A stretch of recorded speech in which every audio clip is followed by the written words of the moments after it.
किसानों की सुध लेगी केंद्र सरकार। किसानों की हालत सुधारने के लिए सरकार जल्द ही करेगी राहत पैकेज का ऐलान।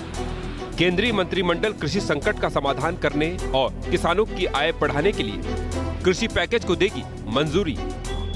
खबर है कि केंद्र सरकार आगामी लोकसभा चुनाव से पहले ही किसानों की परेशानियों को दूर करने के लिए भारी भरकम राहत पैकेज का ऐलान कर सकती है।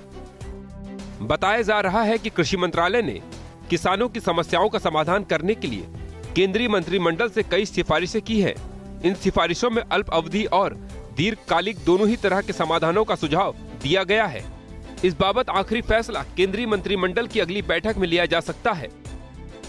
केंद्रीय कृषि मंत्री राधा मोहन सिंह ने कुछ दिन पहले ही संकेत दिया था कि केंद्र सरकार बजट के पहले ही किसानों के लिए राहत पैकेज का ऐलान कर सकती है।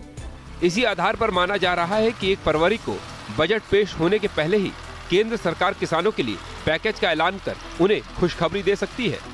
कृषि मंत्रालय की ओर से प्रस्तावित सिफारिशों में समय से कर्ज चुकाने वाले किसानों का ब्याज माफ करने का प्रस्ताव शामिल है। इससे सरकारी खजाने पर 15,000 करोड़ रुपए का अतिरिक्त भार पड़ेगा।